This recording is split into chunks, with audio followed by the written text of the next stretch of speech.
Ladies and gentlemen, welcome back to the No Laying Up podcast. Solly here. Got a conversation coming up shortly with Josh Carpenter from the Sports Business Journal. Hopefully you guys are following him on Twitter, Josh A. Carpenter. Ever since he got on the golf beat, man, that guy has been breaking news and just is really interwoven into the fabric of the PGA Tour and what's going on with sponsors and all kinds of behind the scenes stuff. And I just picked his brain for about an hour and a half on all things going on, calling this one The State of Men's Golf with Josh Carpenter, who you will see very quickly is very well informed and gets us up to speed on a lot of things that we've kind of put on the back burner for a long time talking about because not a lot's been going on, but we check in on a lot of these things. I want to give a shout out to our friends at Rhoback. You know them, our go-to for polos, hoodies, joggers, shorts, pants, fit, all of it. Best fit, best feel, simple as that. It is peak summer. It is time for their best print polos, easily one of our favorite parts of Rhoback. The creativity behind the designs. There's always a story behind the design. They make it relatable, easy to wear. The details are dialed. The Delta Looper shorts, cannot say enough great things about the Delta Looper shorts. They are back in stock. I've got them in every single color. They're light, they're stretchy, ridiculously comfortable. They got a waistband on them. I swear these shorts get better every time you put them on. I got a little golf trip I'm heading on this week. I'll be packing nothing but Rhoback shorts. If your summer fit needs a refresh, now's the time. Head to rhoback.com. That's RHOBACK.com. Use code NLU at checkout for 20% off your first order through the end of this week. That's RHOBACK.com, code NLU. Let's get to our chat with Josh Carpenter. All right, Josh, you got your ear to the street as well as anyone in the game right now as we're kind of edging towards the end of the men's pro golf season. We'll start broad. We're going to get nitpicky. You track schedules, you track commercials, you track all this stuff. And people have heard our takes on all this stuff. We needed to bring in an outside voice for some answers to some questions. What's the biggest story right now in men's golf at the moment? I think, Chris, I think it has to be Roll-Up and just like how he approaches things. I mean, there are 10 different answers you could probably give right now. Like you could go Liv, you could go, I don't think it's Liv anymore. I but I could have. still think everything goes back to Liv. Like would Yeah. would the PGA Tour have started a nonprofit arm and would they hire a new CEO if not for Liv? And For-profit arm. You said yeah, nonprofit. yeah, You meant for-profit. for Yeah. profit arm. Yeah, yeah. Sorry. So I think, like I said, it could go all back to Liv, but I think right now it's Roll-Up and what he does from a media perspective. Obviously, we've seen like has been one of the more brilliant minds in sports media for the last 20 years. Like look at what the NFL has done around Red Zone, which was just sold to ESPN this past week. Maybe one of the most popular, I mean, sports consumption products there are, right? Like that's the only way to watch NFL football in my mind. You look at, you could say everything about Thursday night football and are the games good? By and large, I don't really think they are, but he's one of the people behind, dreaming up that product, creating an entirely new product for Thursday night. The NFL taking over another night in the week. So it's like, how does Brian approach that? We've talked a lot about schedule. Schedule next year looks by and large the same, but as you get into 27 and as you get into 28, some of these sponsor deals start coming up. The FedEx deal is up in 2027, after 2027. So like what impact does that have? You see some of the sponsorships around the Tour Championship are up after 2027. Where does it go from there? So I think really the two biggest things, obviously, or in my mind, are media. How does he kind of handle that? You got the new studios open down there. And from a schedule standpoint, I think that's what a lot of people look at. And then there are so many other things, from a lot of the rumors to buying the PGA of America, buying the Ryder Cup, all these things. I mean, he's got a long list of things that he can tackle. So when you say media as it relates to golf currently, I think, if we were having this conversation 5, 6, 7 years ago, I think I would be screaming at the top of my lungs that the PGA Tour is a massive entertainment problem, media problem, commercial problem. Mhm. I think things have trended better, especially on one of the two networks, I think, over the last several years. And, what's a realistic expectation people can have for this changeover? Because I feel like a lot of people at the PGA Tour level want to say things about innovating, about changing, about doing this, and it is still a system that is, in my opinion, really bogged down by its structure and a lot of complications in there. So I'm asking that, what can Brian realistically come in and shake up? Because it is kind of the way the system of the PGA Tour is built. If you shake it up too hard, you got to like shake up a whole heck of a You got to lot shake up more to everything. rebuild it often. rebuild it from scratch, and that's not realistic with some of the timelines of sponsorships and all these events that are standing. Is kind of what my very long-winded way of saying this is complicated. What can we expect from this guy? It's very complicated, but if you talk to, and you heard some of Brian's comments, he was on CNBC out at Sun Valley a month or so ago talking about kind of, I think what's going to change from a broadcast perspective and what you see there is like the core of the golf broadcast in my mind is not going to change. Like you're going to see a lot of these additions around the broadcast that they've already started tinkering. Like Sellers Shy in my mind like started doing a lot of this long before Fan Forward, long before some of this other stuff. I mean, we're talking like almost 5 years ago now when he took over the chair for Lance Barrow at CBS, the constant leaderboard, right? Some of the other things, the crane shots, the drone shots that they're doing now, which to the tour's credit, like the moving drones, those are a tour product, and the network partners can just do what they want with them. I think it'll be things kind of around the edges of the broadcast that improve. I do think they have to figure out a way to lighten the commercial load. Like we talk all the time about that. Like you guys, harp on it a lot. It's concerning with how it is. I think they have to figure out a way to. You've seen them start doing that a little bit with the different sponsor overlays on screen that they can do. Look at what the NHL did with their digital dasher boards coming out of COVID and how that like transformed the NHL from a broadcast perspective, at least what you're seeing on screen. In my mind, there's got to be more ways for the PGA Tour specifically to kind of have digital sponsor overlays on holes that, aren't intrusive to the people that are there on the ground, and at the same time they lighten that commercial load so you get, what people want, which is more golf. I will say, Chris, though, you talk to TV producers and they need some breaks to kind of set up the next Yeah. segment, to kind of talk, to plan like these the hour long commercial free hours and things like that. It's extremely challenging from a TV perspective to go through one of those hours to just have like, let's say like you want the US Open to be 3 hours of commercial free golf from 4 o'clock until the final putts hold. That's really hard to do. So that is the flip side. Like they do need some commercials built in, but I think we could Yeah. probably scale it back a little bit from where we're at right now. And to the tour's credit, like they've worked on a little on that a little bit, thus far this year at least. Well, because I think if I looked at, again, if we view this as two different things, like say it's structure and schedule and flow of events on the PGA Tour and the television product, I think they're two different things. And I think like fixing the television product, improving the television product, which again I would iterate like, has improved greatly since we've been doing this podcast. But I don't, in my opinion, that's not as big of a priority as I would have said several years ago, as I mentioned. But it the way if I was roll up coming in, I would look at the structure of events, how you crown a champion, the flow of the season, and wonder if that can be done better to create a better television product, right? I mean, we're approaching the playoffs here, which is in a bridge year of some kind that I'm not really. I'd be curious your opinion on what they're doing this year with the playoffs and what you think they're going to do into the future. But we dream up all of these opportunities. It should end at Pebble Beach. It should end at blah, blah, Yeah. blah. It should end at the Players. It should do like to crown. There should be a crowned champion of the PGA Tour season. And this always falls flat at the end. That to me screams like something that somebody with the genius and the experience of working with the NFL can come in, like owners of the Super Bowl can come in and say, this is how you crown a season end champion. Right. Well, I mean, if you think about the NFL, like Chiefs Bills is a great television product, not because of the way the game is broadcast. I mean, they do a great job broadcasting the game, but it's a great television broadcast and it draws 40 million viewers because of the stakes involved and because people Yeah. care. And yeah, to your point, like if you look at the end of the PGA Tour season now, with the way the majors have shifted around, honestly, Chris, like by the time the Open Championship's done, I'm kind of like, I don't want to say I'm done. I obviously still pay attention, but if you told me that I'm supposed to be like overly excited about the FedEx Cup playoffs starting this week, I'm not. Like I used to enjoy it much more when it was in the fall. It was a little bit cooler outside. They're playing in the Northeast, the old Deutsche Bank and some tournaments like that.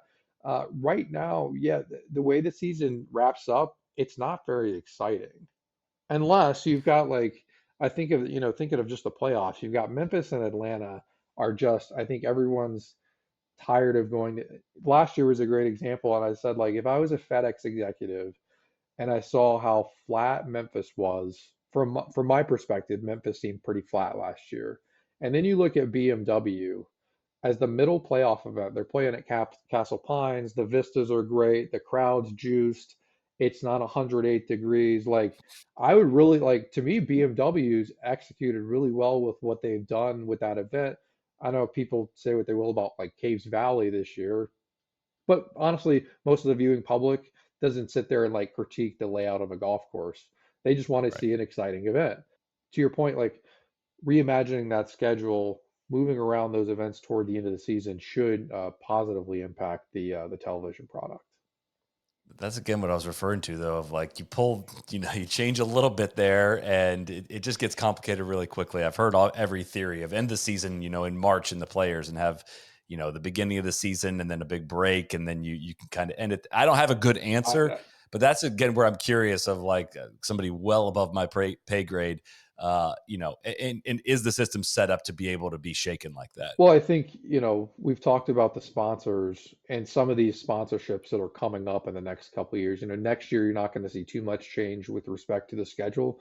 But if you look at 27, as I mentioned, FedEx's deal, a 20-year deal they signed in 2007, that's up.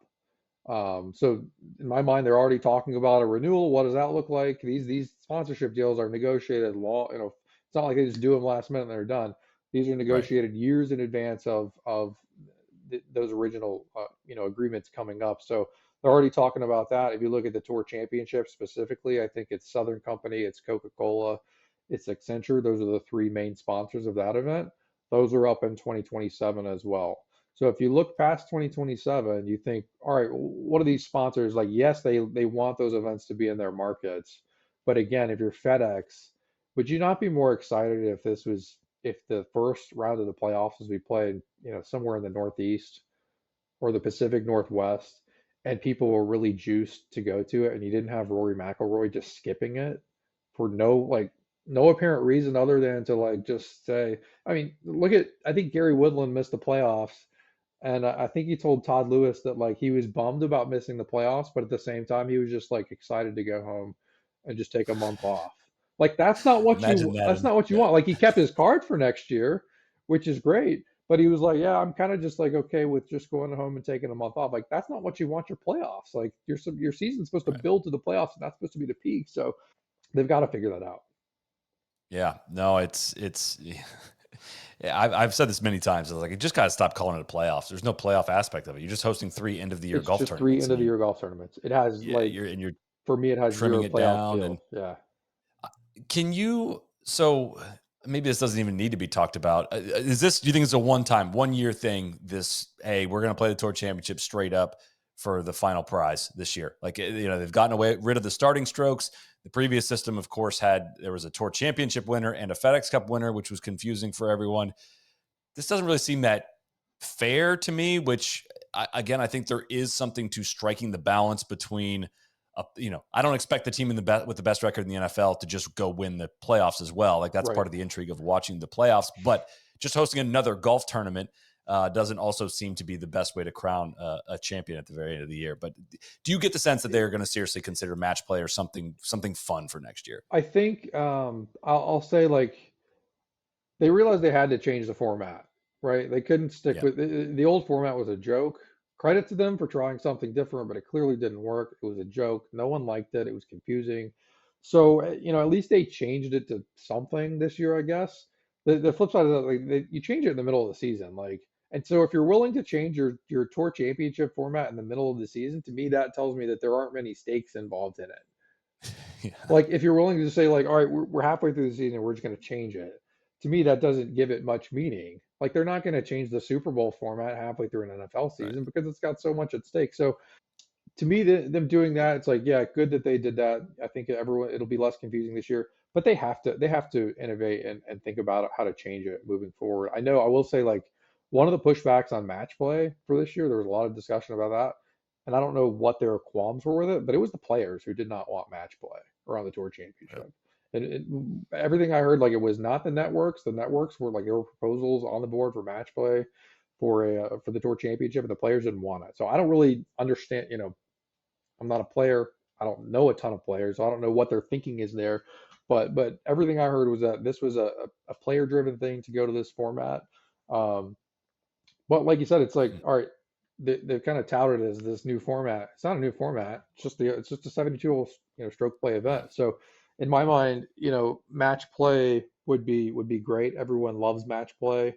The only downside to that, potential downside, is you get like a blowout on Sunday and just no one, we saw it with, I think, Sam Burns and Cam Young for the final iteration of the match play a few years ago. It was just a total just curb stomp for the final, and it wasn't that interesting on television. So that's one of the things they fight with on turning the tour championship into match play. But yeah, they have to do something. It can't just be the Yeah.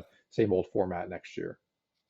I'd heard some really honestly good ideas of, a certain level of like stroke matches, final ending with the final four guys or final eight guys playing a stroke play on the final day. And that way, if instead of a blowout one-on-one, you got Everyone's four starting the same, possibilities. like, yeah, Yeah. yeah. But like that could, there's a lot of capabilities out there, and I hope they look into it. But how do you? It's honestly been a bit of a surprise to me in terms of how much TV ratings for the PGA Tour have been on the rise this year. And granted, look, there was some serious hits over the last couple of years that can kind of, I don't want to call it a dead cat bounce, but there's been a significant bounce at a lot of events, right? And some that even predate Liv, some certain data of, hey, highest rated blah blah blah since Yeah. 2019 or what like that. What does this matter like in the current landscape? We followed this really closely for several years because Mhm. we had this new challenging league. We're gauging what the actual real interest is of that league versus where a website we all spend way too much time on. And it seemed like a very tangible way of measuring like what the actual interest level is. Does this matter at this point? And what do you owe this ratings boom to? Yeah, I think it still does matter, and that's what the advertisers look at, right? They look at those Sunday final round numbers. And I know you hear a ton about streaming, right? NBC and Peacock, like they do provide, like, the number that they put out does include streaming. And like if you look at the Open Championship, final round drew 3.8 million viewers on like linear television. And then you add in streaming, and I think it was about 300,000 viewers. So it's still a pretty small piece that linear TV, like, it's still the king. It The is. NFL is not going to. I don't think there are smarter people than me in sports media. I don't think the NFL is going to put the Super Bowl on like streaming on Netflix. Now they have put some big events streaming on Netflix to see, the capabilities of that. But I think linear TV is still king. I think people know that. For the tour's numbers and why they've rebounded, like, it is cyclical. 2 years ago, Chris, it was sunshine and lollipops, and the numbers were high every week, and it's all this stuff. They were winning the battle with Liv, all this stuff. Last year, the sky was falling. It was every week there, and their ratings last year were down, you know, I think it was 15 to 17%, something like that across the Yeah. board. So naturally, they're going to come up this year. Um, I think there are a couple of factors why they've come up. One of them being that it's just normalized. They're just naturally going to come up from being down last year. I think people also, we're 2 years on from the framework deal. People have just kind of realized, like, it just is what it is. There was a lot of talk early part of this year about them doing a deal together. I think now people have just decided, like, I'm going to watch what I'm going to watch. I've moved past all the negative talk, all the drama, all that crap, and they just want to get back to watching golf. Um, the tour has had better winners this year, bigger names. You don't have the Pavons and Wyndham Clark winning a 54 hole event in the rain at Pebble Beach. You haven't had as many of those, so it's a little bit of that. And like the tour's product is just overall, I think it's been pretty good this year. I mean, you look at some of the signature events. I mean, obviously Scotty's had a really strong year. Rory in the early part of the year really drove the numbers. Like the numbers at Pebble were great. JT winning a signature event at Hilton Head, those numbers were great. I think it helped that it was on Easter. But yeah, overall, I think the tour's had a pretty strong year from a ratings perspective. Now, they've been pretty strong this year. So like next year, are they going to slide a little bit? Maybe. But yeah, I think overall 2025 has been pretty strong for them. Even through some of these summer months when the numbers typically are a little That's soft. Yeah, you could convince me easily on the JT stuff, the Scotty, Brian Campbell drawing huge numbers at John Deere. I'm just like, man, something's going on Well, here. and again, Like, I'll caution, like, people joke about like Brian Campbell being the needle, and who was it that won Rocket or 3M the other week? Like the numbers of 3M were up like 40%. because it was comp to the Olympics last year when everyone was Yeah. watching the Olympics, no one was watching the 3M. So I will caution people on that. But yeah, their numbers have been good. Yeah. This episode is presented by FanDuel, our go-to for betting all the action as the FedEx Cup playoffs heat up. We're in the home stretch. Guys are grinding for positioning, chasing East Lake, trying to keep the season alive, and FanDuel's got all the bets to ride the chaos. We're talking first, second, and third round leader bets, finishing position, head-to-head matchups, and a whole lot more. The app's easy to use, and the payouts are fast, so download FanDuel and make your next PGA Tour bet an ace. Must be 21 and older and present in select states. Gambling problem? Call 1-800-GAMBLER or visit rg-help.com. Call 1-888-789-7777 or visit ccpg.org/chat in Connecticut. What are we seeing with like Scotty is emerging into kind of reaching a different stratosphere of Yeah. a major champion, 4-time major champion now, has been classified as boring, has been called boring by some sports fans, golf fans, casual fans. What is it? Do you see, is he much of a needle driver? Is that improving kind of his presence in golf tournaments, him blowing away fields? What does that do in terms of drawing fan I interest? think it's improving a little bit. He's still not like obviously to Tiger levels in terms of people tuning in to draw numbers, but I think it's going to start getting there if he keeps this up. I mean, we're now in what, year 3 of this kind of dominance or maybe longer. Um, it's kind of to a point of where like he's got a what 5 or 6 shot lead on Sunday at Portrush, and you're kind of like he's making those par putts on I think 7 and 8, and you're kind of like rooting on like instead of like hoping he bogeys a few holes so it's a closer final stretch, you're almost rooting for him to win by like 10 shots. Yeah. Just like because you're as a longtime golf person, you're just like this stuff hasn't been seen in a long time. We don't see this anymore. Guys just dominating. And so I think Scotty, as he continues to do that a little bit more, it will drive television numbers. But I think still like his personality, yes, he's a little bit of a red ass. Like we know he can get upset a little bit, but he's still not to the level of Tiger in terms of just like Scotty's game is a little boring compared to Tiger's in terms of Tiger would miss fairways. But Yeah. then his recovery would be so, so impressive. Scotty just doesn't play that way. He doesn't hit shots that you're trying to figure out how a human can do that, right? He No. just hits a lot of really, really good, consistent shots, but almost never are you like, how can a person be physically capable of that, which is what Tiger did So I think on top of winning everything. yeah, I think it might take a little bit more time. Obviously, Tiger, you had the cultural aspect of everything driving that interest too. Scotty's just gotta uh I think if he maintains what he's doing, the casual golf watcher will kind of realize in a year or two, like this guy's like a once in a truly a once in a generation player, and I have to Right. watch him anytime he's playing. Right now, I don't know that the general like, yeah, your casual golf fan is probably tuning in on a weekend, but like, are you drawing in that guy who's not watching just because Scotty's in the lead? I don't know that we're quite there yet. We, on the TV front, we've been pretty effusive in our praise of the development of the CBS TV product, which if you're a longtime listener to this show, probably sounds crazy considering how hard we used to rail on their overall product. Is it as noticeable to you as it is as to us in terms of the quality of the television, the golf television broadcast that they're producing? Yeah, I think there's been a noticeable change, as I said earlier, since Sellers took over. I think it was the start of the 2021 season. Just from a storytelling perspective, they overhauled a lot of their talent. We saw IBF's final event was this past weekend, but if you go back to, Peter Costas and Gary McCord moving on and Faldo, like they've they've done a really nice job hiring, I think, too, and filling those roles. I mean, who's better than Dottie? Right? Who's better than Trevor in the analyst chair right now? They've hit on those hires and those replacements. It's smart television. It's not just, yes, we want to see more shots, but it's not just shot after shot. They can really tell stories too and help viewers learn.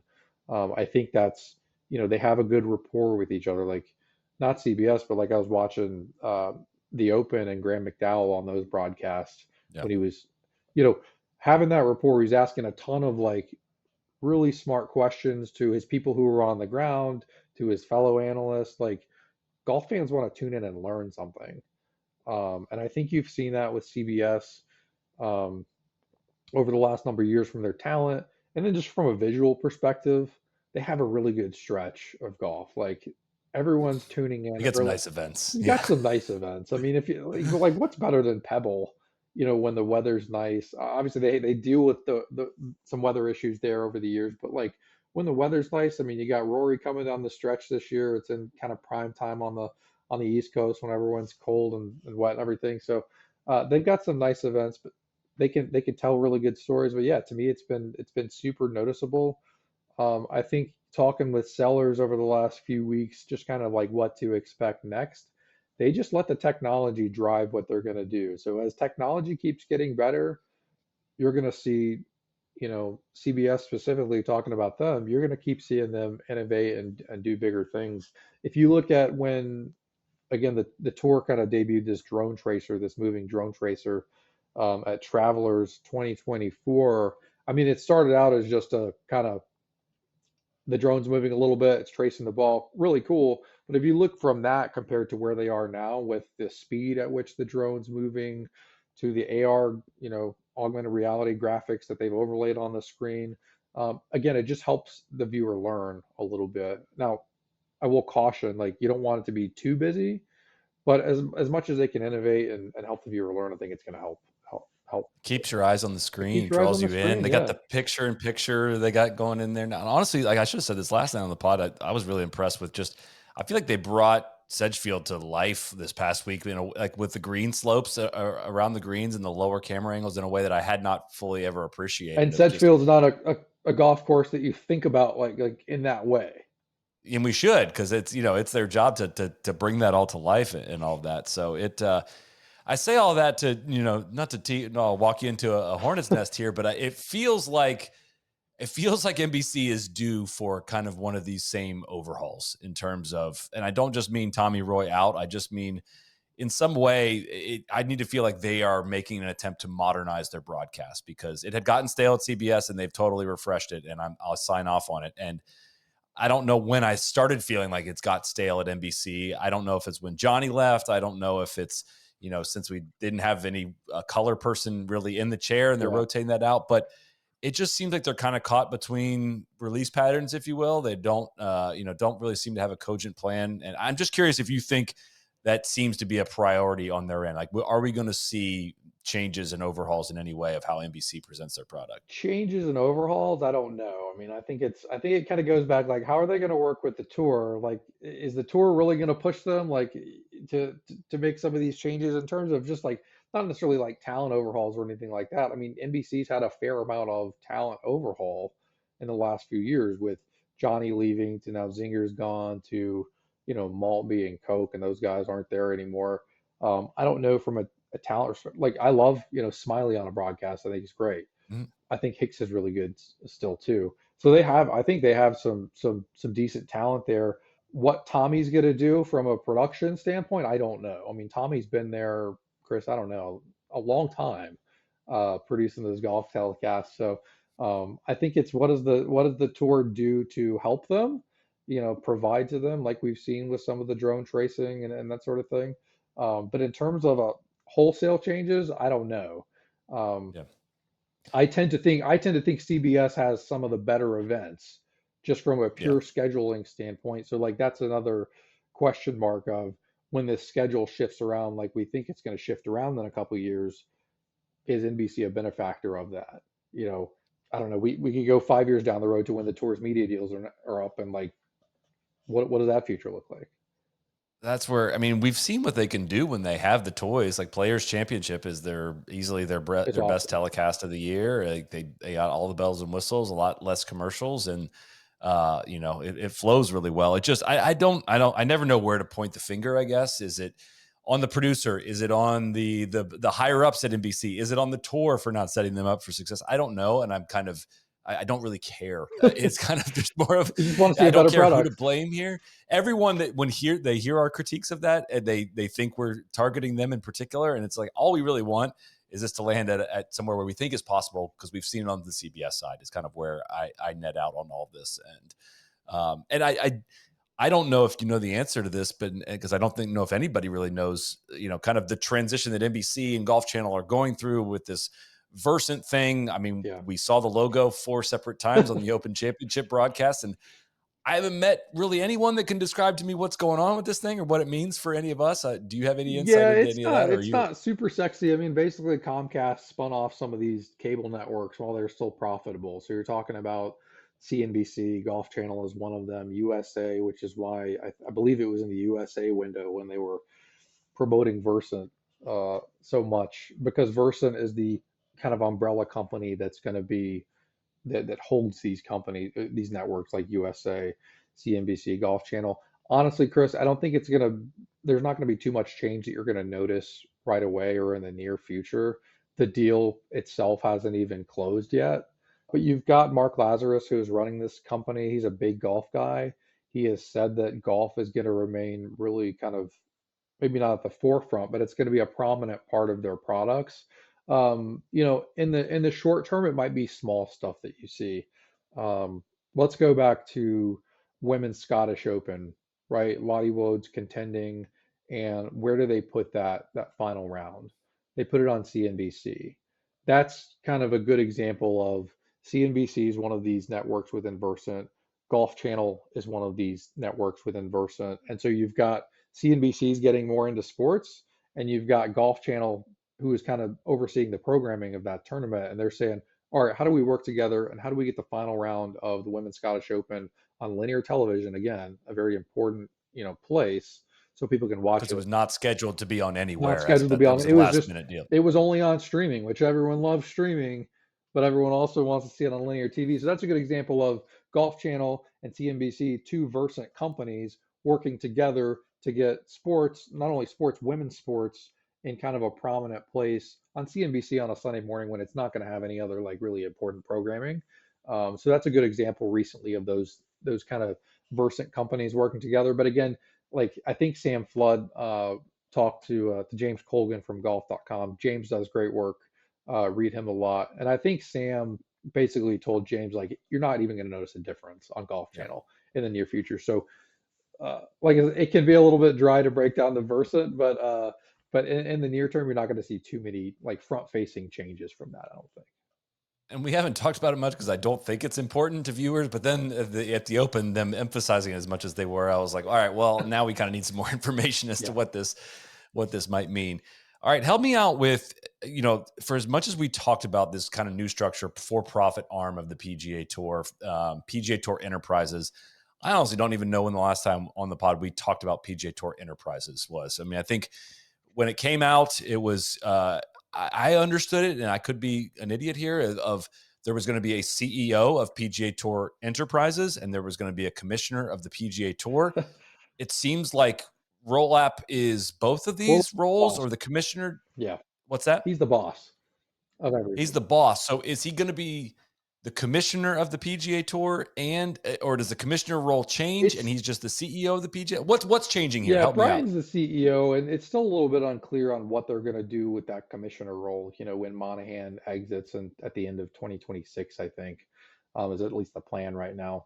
I've heard that it may become sort of a ceremonial position where it's like this: the commissioner is shaking hands and kissing babies and doing everything, but Brian's the boss, and everyone kind of reports up into him. So I think that's how it's going to operate. Like he is the CEO of like, yeah, you could break it down into the nonprofit and the for-profit. He's the boss. He's overseeing everything. He's going to be the one that ultimately decides like where this 1.5 billion dollars goes into, wherever that may be. I mean, all reports to this point are they haven't used any of that money yet. I So hope it's in a high yield savings account or I hope something. I so. I mean, hope they're getting a pretty good return at this point. But yeah, I mean, so Brian will be the one that kind of decides where all that money, where that capital is kind of dispersed. well, it makes sense to me, I think, like it didn't make sense to me for Monahan to be. I think Monahan's good at sponsor relations. Like he knows Sure. everyone's name. He's very, Yeah. very clearly good at getting money in the door, like handle, and that's what the commissioner job was for many, many, many years until a threat came in, and it didn't make sense for Monahan to be handling all of that, Yeah. just from a skill set standpoint. I think that became obvious, and so this current structure does seem to make more sense. I guess it's kind of, I don't know, funny to me that it took the tour this long to kind of figure out this structure. But I don't think that's been talked about a whole heck of a lot of how this commissioner job is changing, one, and how there's a brand new role in terms of the CEO. Because I always view the CEO of PGA Tour Enterprises to be more along the front of what you're talking about there with how to deploy this capital and figure out what the for-profit arm is going to be. But there's also this whole running of the 501c6, which sounds like Rollap's going to be still heavily involved in. Yeah, I think really is. I mean, I think if you just look at like what major sports leagues have CEOs and commissioners, right? And I think there might be a trend into the future of like, do you have commissioners in the future of these sports leagues, or do you just name a CEO? Because the business is such a big part of it all. You just name a CEO and then you have everyone underneath them so that he can kind of manage everything. And you have someone who's going to manage competition and you have someone who's going to manage, broadcast and all that. So I think that's probably how the tour is looking at it. I don't know that they've decided in terms of like, yeah, there's going to be an official commissioner in 2027. But that's what we've heard to this point. Because it is, I honestly have never thought about it from this perspective. I'm just Googling to make sure I understand like the terminology there. But like the commissioners of the major sports organizations are intermediaries between players and ownership groups, And really, ownership right? I groups. mean, Yeah. yeah, like, and that's what golf does not have or hasn't had until now that we have this equity system that, again, haven't heard a whole heck of a lot about that as to, are Yeah, they purposely trying to keep it under wraps in terms of how much money Rory McIlroy got or how much equity he got in dollar value? Has that already been distributed? And what are the routes for future guys to be able to earn any of that? the equity stuff, man, has been, ironclad in terms of there's been no information. Like, certainly the tour Right. hasn't put out any official information. There have been no leaks. Player managers typically have been very like tight on this. They're not gonna, of course, they're not gonna talk about their players and what's going out. There's been almost no information, not for lack of trying on my part, of figuring out I like how bet. this equity works out. I mean, it's a pretty friggin' important piece of all this. You saw, Adam Schupak's piece a few weeks back on some of these older players who were included and some who were notably not included. But yeah, it's been pretty tough sledding when it comes to figuring out how the equity is actually being split up among the players. Because I mean, I really don't like, how do you draw the line? It is like it is a right place, right time situation for a lot of these guys, right? I don't know if whatever the top 36 guys, whatever it is, allegedly that are the current top 36 ish. That are getting the biggest portion. Mhm. One, a lot that could change very heavily from when this was laid out, maybe 2 years ago or whenever it was, between then and now. And how do you set a path for the Jackson Coivins to be able to earn equity? And I think people, there's two parts here. Like the cash is in the business, but that's not like what is getting distributed here, right? It is an Right. equity piece in the for-profit business. So it's really about whatever they're going to do with that $1.5 billion, which again, like I'm not well versed in a lot of this stuff, but what was the point of raising all that money if it's just sat there for a couple of years, unless there are concrete plans in place to buy the PGA of America, buy the Ryder Cup, buy golf courses, buy resorts. What do you see as a realistic, not even based on inside information, like a hypothetical path for the for-profit arm of PGA Yeah, I Tour mean, it's Enterprises? well, one, it's given the players equity piece, right? That's kind of they want to give the players a piece of the pie, and that was kind of the selling point to a lot of it was that. But yeah, if you look, Chris, I mean, look at the let's say five most prominent events in men's golf. You've got the Masters, you've got the US Open, you got the PGA Championship, the Ryder Cup, and the Open Championship. And does the PGA Tour own any of that? They don't. Not that. So like I think that's reason number one, or big fish number one, that they have to try and go after if they can with some of this capital. Can they buy the Ryder Cup? Which, this event in New York next month is going to be like, I'm certainly excited to go. Never been to a Ryder Cup. Part of me is dreading it for the logistical nightmare that it's going to be, for the amount of people. But just that product right there, the Ryder Cup, has to be something that they've talked about in terms of buying. We've talked about, earlier, Golf Channel being split off onto this Versant. Like, a lot of speculation, like, does the tour try and buy Golf Channel? They just built this new studios in Ponte Vedra. What all's going in there, right? Can they buy a Golf Channel and put it in there? But I would think with the majors and the Ryder Cup holding such places of prominence in the game, that has to be an area that they're looking at as a place where they can kind of deploy some of this. Hmm.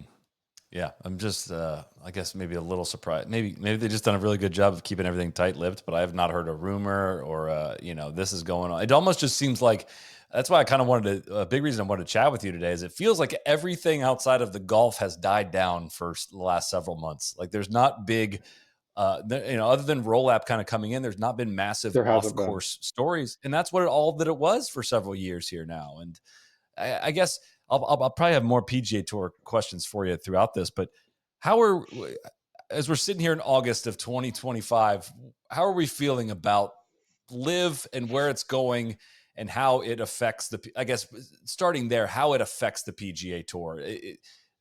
If I was to guess 2 years ago, I would say it was affecting things a lot more than it currently is.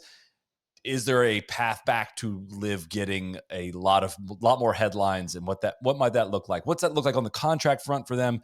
How are you seeing these next 6 to 9 to 12 months playing out for Live?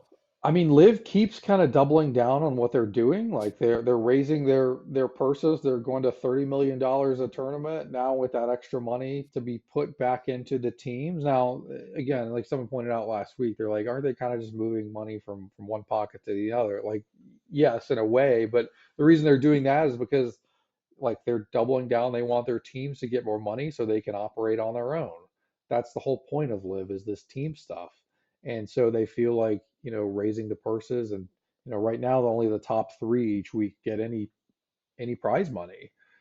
So like how are these other teams supposed to operate, sign sponsorships, sign players if they're not making any money? So Lyft keeps kind of doubling down on that stuff. Like they've hired Chris Heck, who ran Aston Villa for the last few years, longtime associate of Scott O'Neill, the new CEO, and U.S. Team Sports to be their league president. They've hired the chief marketing officer of Pepsi. They've hired a lot of impressive people. How it affects the PGA Tour, I think if you would ask anyone from the PGA Tour right now, they would say we weathered the early storm, and they're just kind of doing their own thing right now. Like the PGA Tour would probably say that it's not worried about Live because the PGA Tour is by and large a U.S. product, a U.S. tour, and to this point, Live has not really resonated at all in the U.S. At least from a television perspective. We haven't seen good numbers, even though they're on Fox this year. A lot of that's due to them playing in funky windows on FS2 at 3 in the morning. But even in their events that they've had, on Big Fox on FS1, their numbers haven't translated. And so I think if you were to ask anyone from the tour right now, they're just doing their own thing and they're not really worried about Live. Even if they were to like, Liv signed Cam Smith at the height of Cam Smith. They signed John Rahm at the height of John Rahm. Um, if you ask anyone at the tour right now, you might say they would want Rahm, Kepka, and DeChambeau. And outside of that, they would probably be like, oh, we don't really, we'll create a new Ludwig Oberg. Tyrrell Hatton, yeah. Yeah, Hatton's been playing great this year, but um, I think the tour feels like it just can create stars kind of out of nowhere. Look at Jackson Coivan. Like 3 years ago, your college golf junkies knew who he was, but I didn't know who he was. And now he's finished top 10 in his last three tour events as an amateur. So I think the tour feels pretty good about their standing and being able to do that. Well, that's where it gets interesting, I guess, in terms of what is coming here, because there's kind of a cliff, and I don't know exactly when everybody's contract ends, but I know some guys have contracts that end after this year, some guys have contracts that end after next year. Rahm's contract, I believe, is much farther extended. Yeah. I believe that was a 6-year deal originally, so he would have 4 more years in theory after this year. But it the only way this model works is if you are continuing to pick up massive young talent and get them into your ecosystem and extend them for a long period of time, or else you have the Dustin Johnsons that are kind of aging out. Cam Smith, I wouldn't say is aging out, but his game is tanked completely since he's been at Live.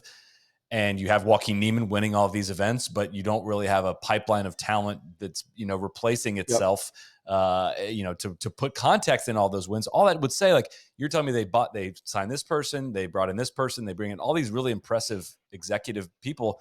That would lead me to say they're going to have a massive spending spree this offseason for talent or attempt to recruit people. But I feel like We've not heard many, heard much, even fake rumors about any of that recently. Yeah, I don't get this. I do get the sense that they'll sign some new players this offseason, but I don't know that it'll be like a big name. And again, if we go back to their signings of Rom and Cam Smith and those guys, like who would they sign that would really, I think you're talking about a handful of guys that would be like, whoa, the tour is really like, it's Scotty, it's Rory. If they were to sign a Spieth's game is not what it once was, but the guy still, moves the needle with respect to television, and people still love talking about him. But I think, one other thing is that all the talk is that the belt has been tightened from a spending perspective. In those early days, it's like Piff was just, funding all those big signings. And now it's kind of back where again, we go back to this team aspect of Liv. The onus is a little bit more on these teams to sign these players. And so, like, the Ironheads, are they going to go to the bank and spend 8 figures on a player? Probably not. So that's where it's like, yes, I believe Liv will sign more players, maybe PGA Tour players this offseason, but I think it'll be along the lines of who they signed last year. I mean, they signed Tom McKibben, right, who had his PGA Tour Yeah. card locked up. Some of these younger guys who they think they can build into kind of big global stars, which is where they're putting most of their focus on international. Want to give a shout out again to our friends at the Stack System. You can go to thestacksystem.com/NLU, code no laying up to get 10% off their offerings there. You've heard me say a lot of great things about the speed training and what it's done for me on the golf course. I'm back into the flow of things. I've had my best consistency I've had in about almost a year now since some changes in my life. And my speed is back up. I hit 115 stack speed this morning. And a big key, you got to do the warm-up routine. You got to stretch. You got to focus on the muscles that are going to, create the speed in the swing. There's all kinds of videos in the learning library that'll help you find some more speed. Also, you can cruise at a better speed when you're on the golf course. You don't need to be swinging out of your shoes when you're playing, but it is just a skill that almost everyone needs to have, is the ability to have more speed in their golf swing. Also, on top of that, they have stack wedges, which is fantastic for helping you dial in your distance control. Stack putting, if you want to grind on the putting green, learn what putts you're maybe not handling very well. It'll teach you your left to righters, you tend to miss them low. Your right to lefters, you tend to miss those high and long. All kinds of great information. Thestacksystem.com/NLU, code no laying up. This is a path to becoming a better golfer in a very efficient way. I know all of us do not have all the time in the world to practice and train. Thestacksystem.com/NLU, code no laying up. Trust me on this one. Back to the pod. It's amazing, in the fourth season of this, I still, despite covering it nearly every week, I don't think I've gotten a clearer picture ever as to what they're trying to accomplish with this league, right? I don't. Do you have a clearer picture? Like they tout this, we're going to get, PGA Tour is going to own the U.S. and we're going to kind of dominate the world. Is there measurable data that supports this claim in any way? Like, are we in a bubble here in the US and don't understand how popular Liv is? People tell me that on the Everything app, but I just kind of struggle to see the strong evidence of that.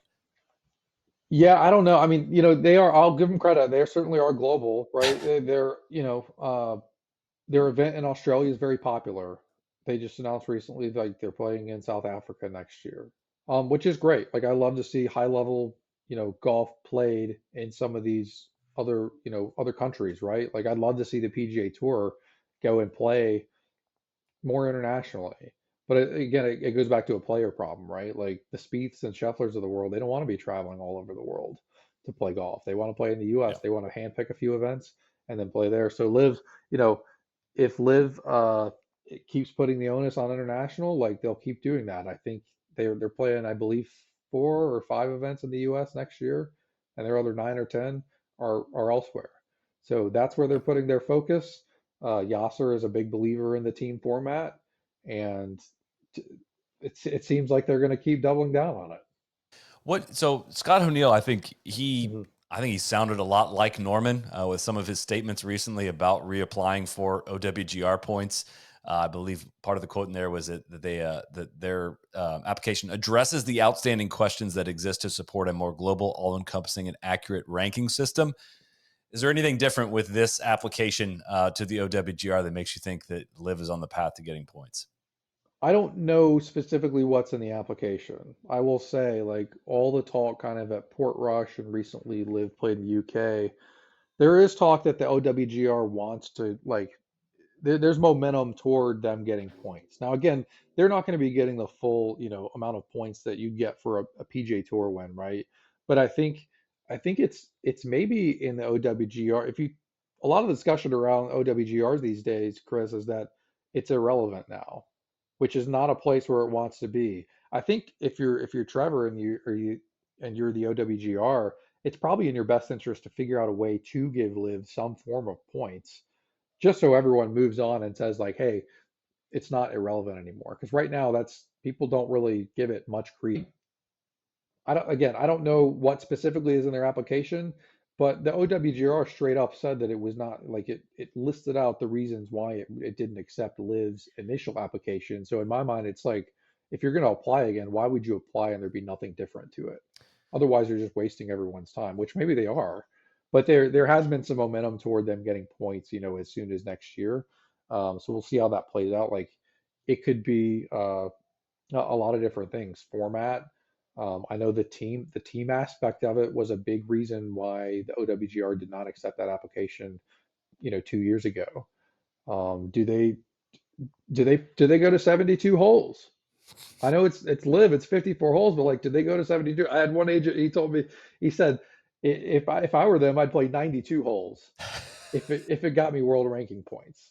Like just, they need because that's what they promised the players when they signed up. They said, we'll give you OWGR, you're gonna have pathways to the majors. And right now, like as these guys start losing access to the majors, they have to find a way to get points beyond playing Asian tour events and traveling all over the world playing DP World Tour events. They have to figure out a way to get those. So I would say that a lot of things are probably on the table to help them, uh, get those points if they can. I think for that to happen, OWGR would have to they would have to rip up their own blueprint, which they have pretty clear language in there as to the minimum requirements for qualification, right? And I don't think it worked in Liv's favor that they had this relegation zone of all these players that supposedly getting cut as if Yep. they were, not top 100 on the PGA Tour and losing stats, and then they just re-signed them right back up. Like it doesn't seem to me like they've met that qualification aspect that I think is the team thing doesn't bother me nearly as much in terms of how hard it would be to give them points as the lack of qualification and the precedent that sets. Now, it is unprecedented times. Maybe the OWGR, which is again represented by the PGA Tour, the DP World Tour, Augusta National, the RNA, the USGA, International Federation of PGA Tours. It's all like that's who is representing that governing board. I guess we've seen individual steps in some of these tournaments to include Live players in their events that I don't know if they're Mhm. going to want to do that and also adhere to giving them points, right? It almost seems like they've come up with their own ways of addressing, yes, we're aware Joaquin Niemann should play in the Masters. He's one of the 50 best players in the world. Here's a spot for you through this way. US Open, here's a spot for you, the top player that's not already qualified. Like you're clearly good enough. It's just like figuring out is the 10th best player good enough for an exemption is where I feel like their system kind of falls apart in their application. To me, again, don't know what's in it, just like you don't know what's in it. Yeah. Again, I mean, I think there was a story today, Chris, from Jimmy Corrigan from the Telegraph about like Ian Poulter, despite him being a team captain, if he gets relegated, he's done. Right? I haven't read the piece, but I think I saw it on the and so like it's those sorts of things. Like you can't have Bubba Watson finish outside the points or whatever or qualification and then just come right back and play. Yeah. Or Brandon Grace last year fall well below the qualification line and then just come back and play. Like it's a meritocracy, or it needs to be like to get those points. That's what it has to go to. So it has to be a little bit more cutthroat. Hmm. On the kind of back on the PGA Tour front, what can we expect schedule wise for next year? You track this very closely, and you kind of released a tentative schedule, even though the tour is probably going to be releasing that here in the next couple of weeks, I guess, for next year. Yeah. But what are some changes that would stick out to you for next year's schedule? I think the big one that I reported Open Championship week is that they're expected to go back to Trump Doral. So like my expectation is that's going to be, I believe, I don't have the schedule in front of me. I think it's the week before Truist, which is the week before the PGA Championship. So you're talking about 2 weeks before the PGA. I believe it's going to be a signature event. So that's a pretty big one to have, two signature events potentially back to back ahead of a major. And then the other side of that, moving, that event there is you'll have the two Texas events that are back to back um, after after the PGA. So that's one thing. You'll have back to back signature events earlier in the year with again, I don't have it in front of me. I've got it I right think here. it's The okay. per your tweet, It, yeah, the Phoenix, yeah, Phoenix Open. I'm sorry, the Pebble Beach Pro Am, February 12th through 15th, and the Genesis Invitation will be straight to February 19th through Genesis. 22nd in the back-to-back weeks. So that's Yeah, so that's those are the really big things, next year. The calendar's getting shifted back about a week just based on the way the calendar, they don't want to start a tournament on New Year's Day, so yeah. everything's a week later. That's why Phoenix and Pebble are kind of flipping spots around the Super Bowl.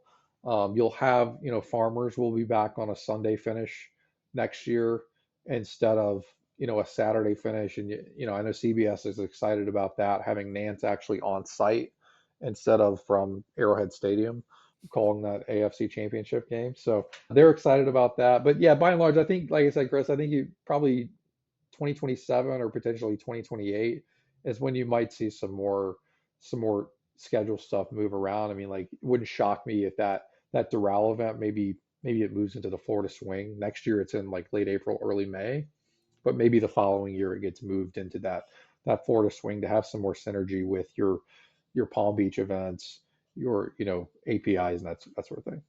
If I was to try to read the tea leaves of why that event is coming back, if I was to try to read the political tea leaves there of, is it favorable for the PGA Tour to get Trump back in the bucket with the PGA Tour versus our not being a constant on the Liv Tour? A lot of his courses were hosting live events. Is there a play there in terms of? I know they've tried to involve him with negotiations with Liv. It didn't seem to Yeah, go very well for a variety of reasons, but is there a bigger play? Should people be surprised to see this returning?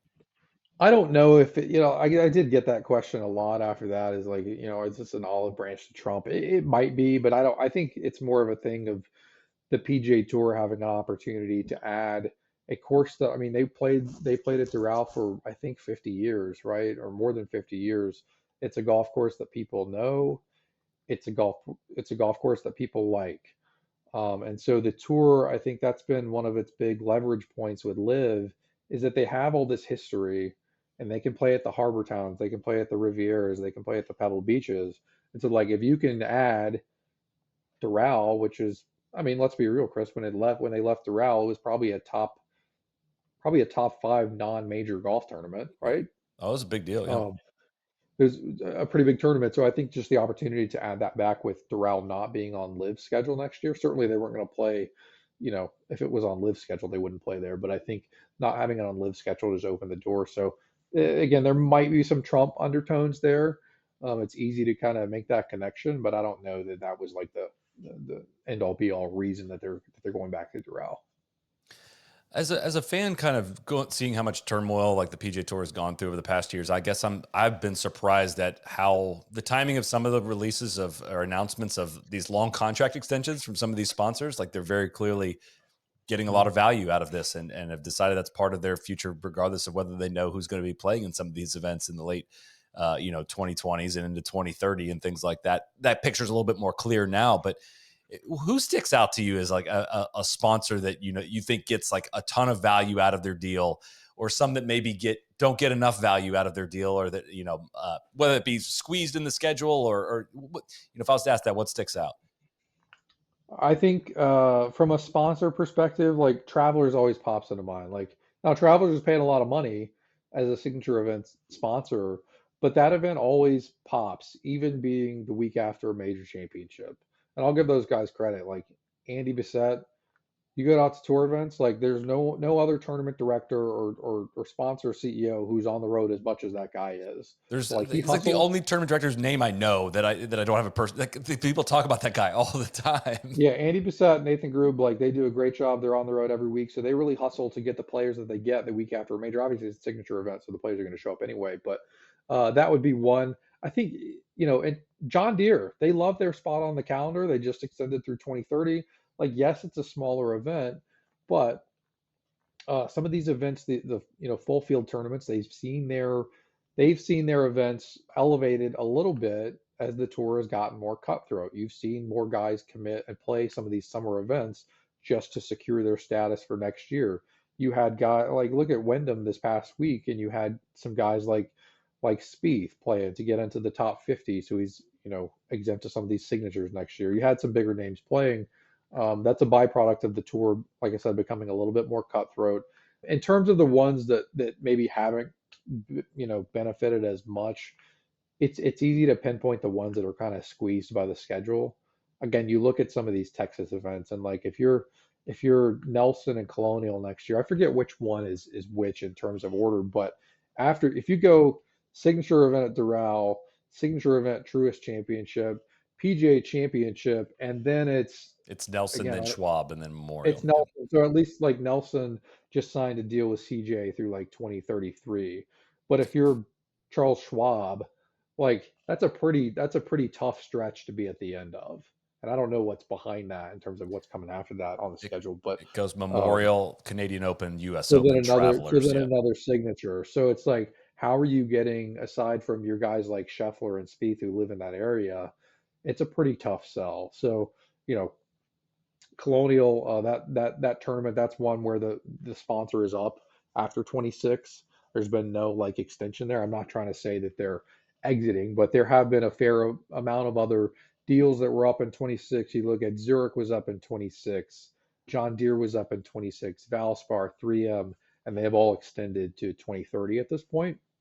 So certainly some of those deals that are coming up in 26, they're already kind of heavily in talks to renew, or in the case of like Farmers is moving on and will not be back with the tour after 26. Interesting. Any other names that stick out that are on the cusp of potentially rotating out? So you've got some really long time sponsors. Again, they're through 26, so I'm not saying that they're not going to renew, but Sony is one for the Sony Open. That's one of the tour's longest running sponsors that they've been on that event.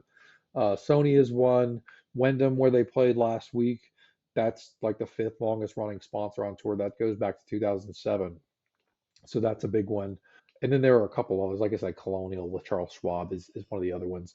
The tour's done a pretty good job of locking up a bunch of other Yeah. deals like through 2030. So there is some sponsor turnover. Like there's going to be sponsor turnover. You look at here in Charlotte, Wells Fargo balked at paying $22 million a year to sponsor the Wells Fargo Championship. I don't think anyone would fault them for balking at that.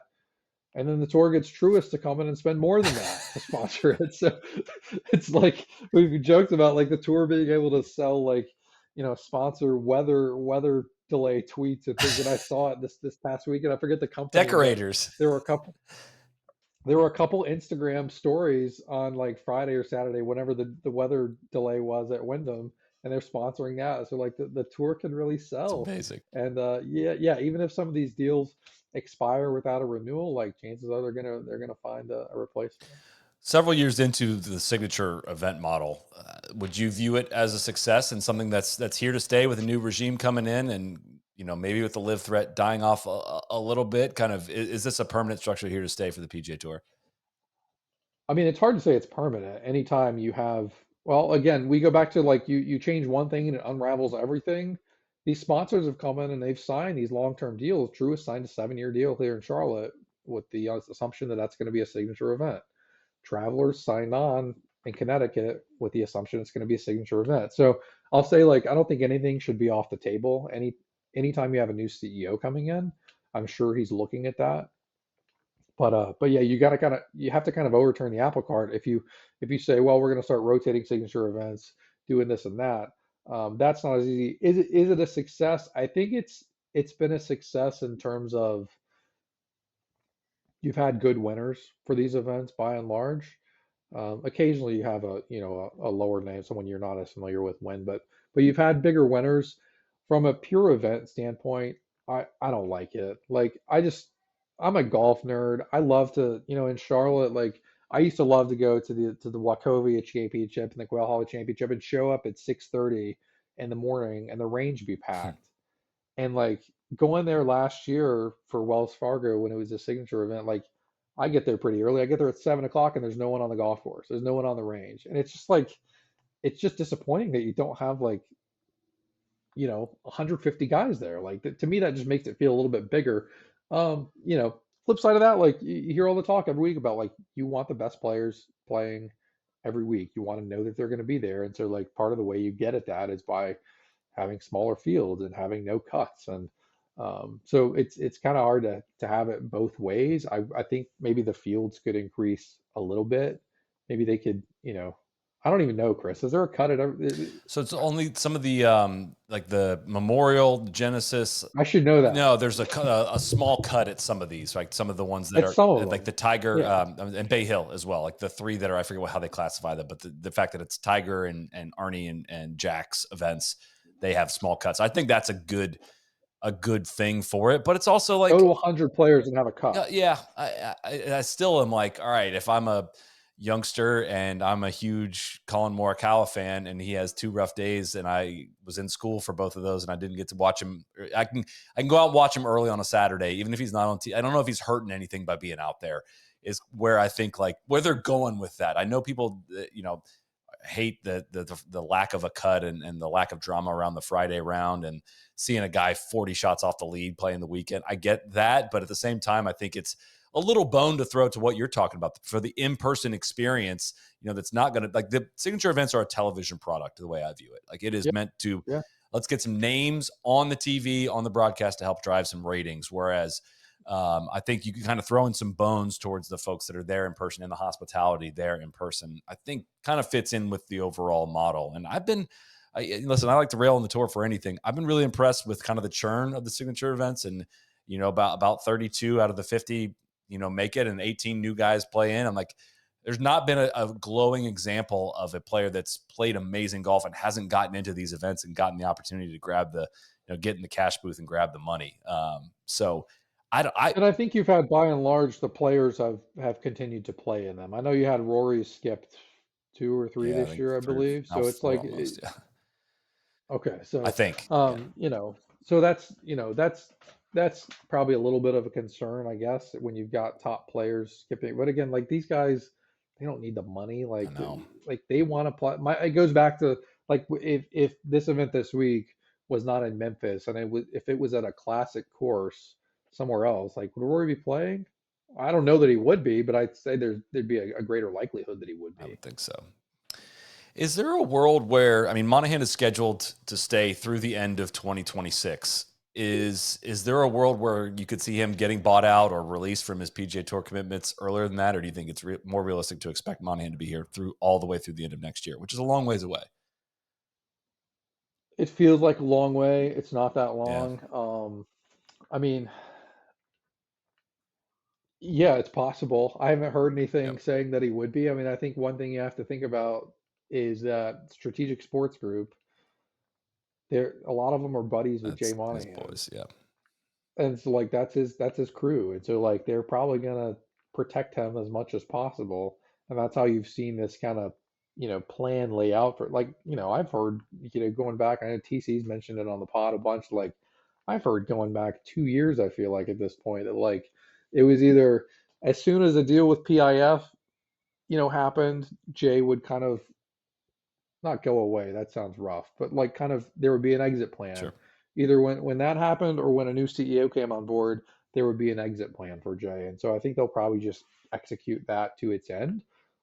Again, it's possible that he's moved out, you know, earlier than that, and who knows what his day-to-day responsibilities are like now on, you know, middle of August, as we move forward, and what they'll be like for the next year plus at this point if he does get to the end of that contract. But at this point, Chris, I haven't heard anything saying otherwise. So we'll just see how that plays out over the next year plus. Yeah, I'd heard from unbelievably good sources like end of 2025 was going to be the end, and then they announced, yeah, it's going to actually end of 2026, and that person was equally as shocked. I'm like, all right, I'm kind of done digging in on this. Like, I felt really good about that source, and it ended up flipping.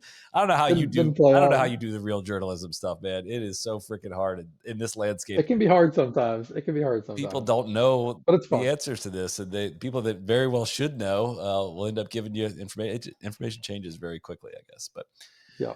Yeah. I think I saw you tweet something about this, but I don't know if hopefully you saw the Money in Sport kind of blurb on the USGA, the status Yeah. kind of the USGA negotiations in their new media deal. So I hope I have this right for the listener's sake. The NBC, as the current holder of the USGA contract, had an exclusive negotiating window to work out a potential Yep. extension for that. That has passed, and now it is open season for anyone to bid, beginning with 2027. Is that right in there? Yeah. 2027 would be the first year. And so this basically started going back to, gosh, 2013 when Fox signed a deal with the USGA. That started in 2015, ran through 2020. And Fox got out of that deal early, and basically Fox paid a huge sum of money for that deal. I forget what the actual number was, but they kind of paid over market value, I think, for that deal. NBC got a honey of a deal to pick up the rest of the contract, and so now you're at a point where like NBC's used to paying a pretty small amount compared to what Fox is paying. And the USGA is kind of thinking like, well, we want to be at the same level that we were in the prior deal. Obviously, the television landscape has changed a lot over the last, decade since this other deal was negotiated. So there have been a lot of things. We were told that ESPN is in the mix on this deal.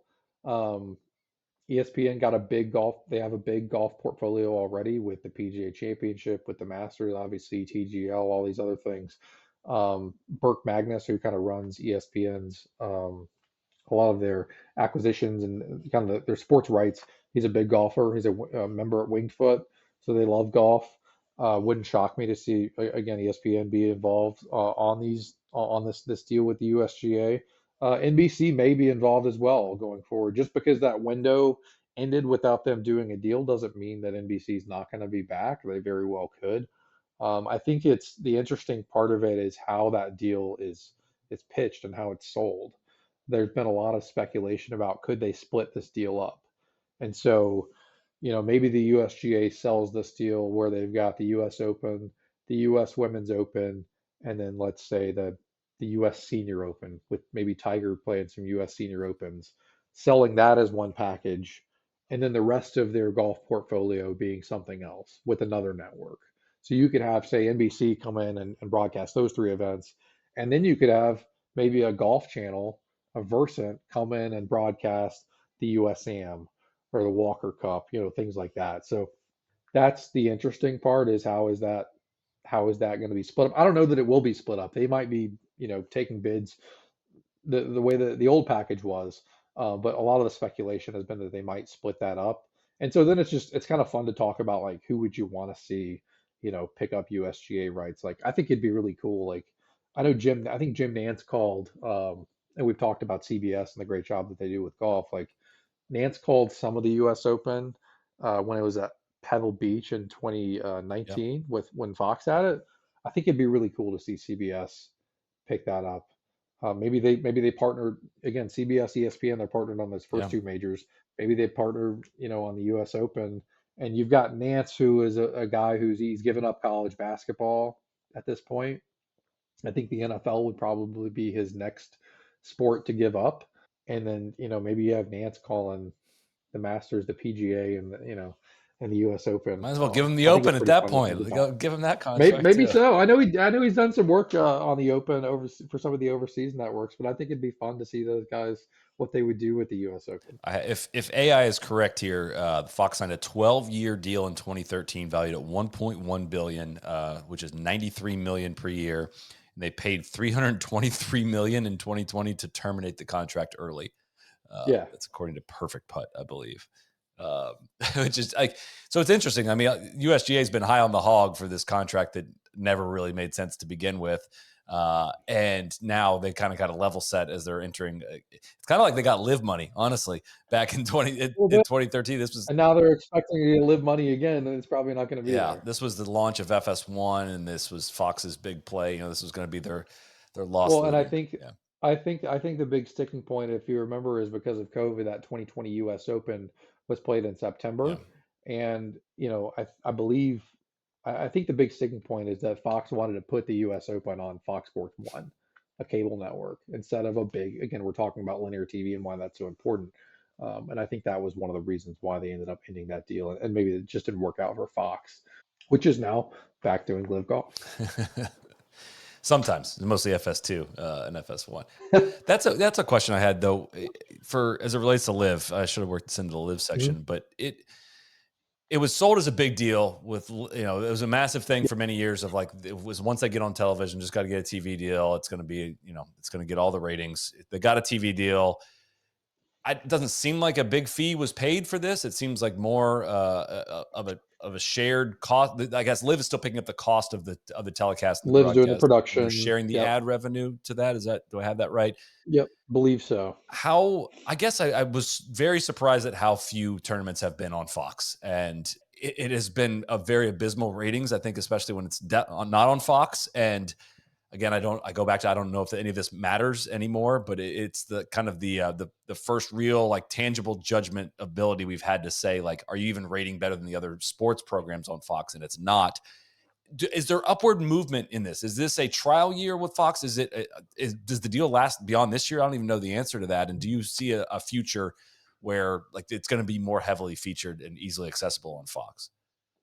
Yeah, I think the reason there's been so many various windows and channels that it's been on this year is like the deal came together Yeah. fairly late. Again, like we talk about these deals, like they're done years in advance, and so this one came together really late. A lot of these other sports windows were already set, so it's Yeah. not like you can just take like the NHRA for example and say, sorry guys, like we've got a new golf property coming, we're going to bump you out. So I think their windows will get a little bit better in year two in terms of what networks they're on. It was a win for them to be on Fox, just to say like we got to deal with Yeah. Fox Sports. Like that's a big, one of the big networks here in the States. But yeah, their numbers haven't been, I don't think, as good as they would have hoped. I mean, even like Sunday or not Sunday, whenever their tournament in the UK was on. No, what am I thinking? I think it was on Saturday, on their Saturday, the UK tournament. Um, Even I think it was NHRA and horse racing on Big Fox still drew bigger numbers than them. So I don't think they can be happy with their numbers that they've had when they were on Big Fox. I think they'll get better windows next year. And yeah, I believe it's a 2-year deal, so they've got at Okay. least one more year of it. For Fox, I mean, a lot of the talk was that for Fox, it was a play to kind of do some work with the Saudis. The 2034 World Cup is in Saudi Arabia, and the television provider for that event hasn't been selected yet. So I think a lot of people thought that by them doing this deal with Live, it was a way for them to do some work with the Saudis and possibly gain some advantage toward the World Cup in a few years. But yeah, I would think they'd have to be hoping for better numbers, at least domestically, for some of those events that are on in regular windows here in the U.S. I mean, I'll admit, like I've thought it was a little bit of a curious decision to go head to head and 3 straight weeks coming up with the PGA Tour's playoffs. Again, we talked about the playoffs not having that much pop, but it's still like you're going head to head. It seems like you would maybe want to go with some other events to maybe try and draw some extra eyeballs. But yeah, they have 3 events coming up here: Chicago this week, Indianapolis next week, and then Detroit to close out their season. I mean, just looking, I remember this answer when Mike Whan was the commissioner of the LPGA Tour about, I'd made a suggestion about like getting LPGA television windows outside of the PGA Tour ones. And he said that they do better when they're on at the same time as the PGA Tour and people are flipping channels back and forth, which like makes me wonder, is that the live strategy? Like they've gone up against some massive PGA Yeah, Tour events, potentially. I guess. And it doesn't make me feel any better as a golf fan. Like I don't need, I feel like live is at its best when there's a down week on the PGA Tour. And it's like, oh yeah, the live tournament's actually a little more exciting this week. I'm going to flip that on. At least that's a sample size of one Yep. as a No, fan. that's a But call but out. again, I Yep. just don't even know what the ratings are working up towards. They're not relying on the revenue from the advertisers, and the interest isn't there. And there's like, is there any indication that there is actual plans for revenue for live to come in the door? I mean, they certainly have to be planning for that, right? But I think, at this point, what was it again? Money and Sport reported, I think that their losses were around 5 billion. Was it their losses, or that was how much the PIF had I think that was the contributed overall investment to? through the 3 That years was the deal overall or 2 years deal. contribution to, their ticket sales. I believe for some of, again, the in-person experience, I think has been pretty good for some events. Their Indianapolis event has done well. Their Dallas event. was okay. Obviously, some of their international events, Adelaide has sold pretty well, but yeah, I think they have to just find a little bit of a better foothold here in the U.S. And again, it costs a lot of money to put on these events, and they're putting them on the same level with, I was told I wasn't given a number, but someone told me that Liv spends the same amount to put on an event that the RNA spends to put on the Open Championship. That's And so insane. that's a pretty big number, whatever that number is. And so you have to have a pretty big return to Yeah. to bring in some revenue on that. Yeah, I believe it. All right, last kind of topic I want to cover with you. How would you characterize, again, massive changing of the guards on many different league fronts? So obviously Mike Wan's been there a couple of years now at the USGA, but we have Roll-Up in, we have Craig Kessler in at the LPGA, as well as Derek Sprague and Don Ray at the PGA of America. What do you? I feel like the PGA of America is up against some pretty serious headwinds, right? I mean, their major, I think, is probably a clear rung below the other ones. They've had the kind of controversy around payments at the Ryder Cup, and the players kind of somewhat. I'm not quite revolting against it, but just some controversy there about loaning talent away from the PGA Tour. There's all they have this Frisco thing, which the KPMG Women's PGA did not go great here, and the PGA is headed there in a Yep. couple years.